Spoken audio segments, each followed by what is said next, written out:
আমি যখন আওয়ামী লীগে যোগ দিলাম তখন একটা শর্ত দিয়েছিলাম শেখ হাসিনার কাছে। শর্ত ঠিক নয়, তাকে বলেছি আমি কিন্তু লিখতে চাই ফ্রিলি, এবং উনি খুব ওপেনলি বলেছেন একেবারে ফ্রিলি লিখতে পারবে, কোনো আটকা পড়ে কোনো জায়গাতে। লিখতাম।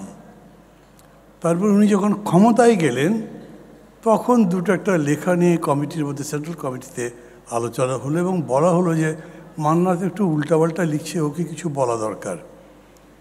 তো আমি অনেকে জিজ্ঞেস করলাম যে আমি কি ঠিক আছি? কয় না, ঠিক পুরোপুরি কীরকম করে আছো? আমি তো সবই ভালো কাজ করছি, সমালোচনা করো কেন?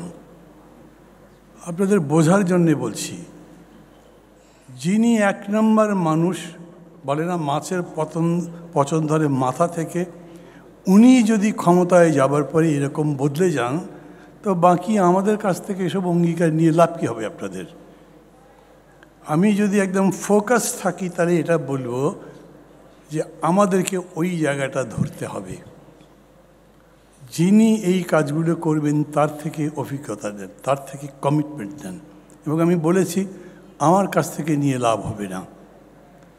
এই সরকার চলে যাবার পরে কারা আসবেন?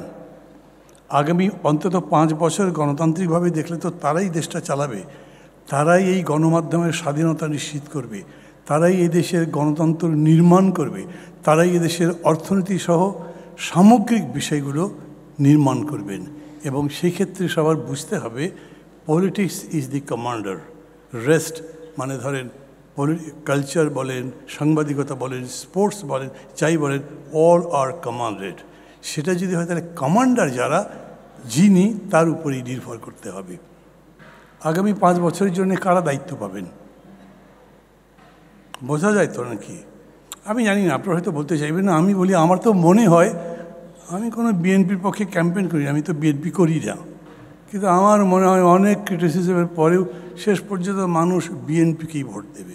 বিজলি কেবলসের স্কিন কোটেড ইনসুলেশন আগুন প্রতিরোধী। বিজলি কেবলস, নিরাপদ আজীবন। তো এই জবাব সবচাইতে ভালো কে দেবেন? এখানে মির্জা ফখরুল ভাই আছেন, তারপরে চাপাচ্ছি না, বাট রিয়েলিটি হচ্ছে যে তারা কি করবেন ভবিষ্যতে সেটা ভাবতে হবে। এখন ধরেন আমি মির্জা ফখরুল ইসলাম আলমগীর, আমাকে যদি এই কথা বলেন আমি কি বলবো? আমি বলবো আপনারা যতগুলো কথা বলেছেন সবগুলো রাজি আছি, ক্ষমতায় যাওয়ার পরে এগুলো এক এক করে করব। এবং তারপরে শেখ হাসিনার যে উদাহরণটা বললাম, তার জন্যে আপনাদের অপেক্ষা করতে হবে। আমরা যখন বলি যে সাংবাদিকতা বা সাংবাদিকরা হচ্ছেন ওয়াচডগ, তখন এটা মিন করে কি? The dog is after their, মানে যাকে তারা ওয়াচ করবে তার পেছনে থাকে, and fights all the time, মানে এরকম যে তারা তাকে ছেড়ে কথা বলছে না, সবসময়ের জন্য লড়াই করছে। মনে রাখা উচিত এই লড়াইটাই জারি করতে হবে।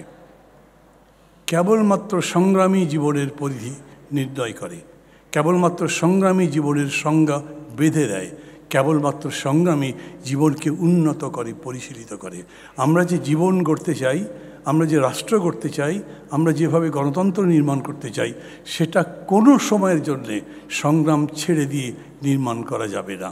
এই সংগ্রাম মানেই বৈরিতামূলক হবে কি না, এই সংগ্রাম মানেই বিদ্বেষপূর্ণ হবে কি না, নাকি সেটা শান্তিপূর্ণভাবে সহযোগিতার মধ্যে দিয়ে এগিয়ে যাবে, সেটা নির্ভর করবে পরবর্তী সময়ের উপরে। আমি মনে করি সাংবাদিকদের জন্যে এইটা খুবই একটা পবিত্র বিষয়, এবং তারা সেটা করতে পারেন। তারা শুধু ওয়াচ ডগ না, তারা এমনকি মাঝে মাঝে পাথ ফাইন্ডার হতে পারেন। আমরা যে পাবলিক ইন্টেলেকচুয়ালিজমের কথা বলি, আমি মনে করি যে সেটা সাংবাদিকরাই করতে পারেন।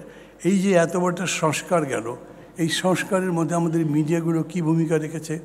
এখনও যেগুলো আপনারা বলছেন, নিজেদের দাবি দেওয়ার কথা বলছেন, তো এটা যারা ক্ষমতায় যাবেন তাদের কাছেই বলবেন। বর্তমান সরকারের কাছে এগুলো বলে আর লাভই নাই। এগুলো সম্পর্কে আমার অভিজ্ঞতা আছে। কিছুদিন আগে প্রথম আলোতে একটা এই ব্যাপারে সেমিনার হয়েছিল।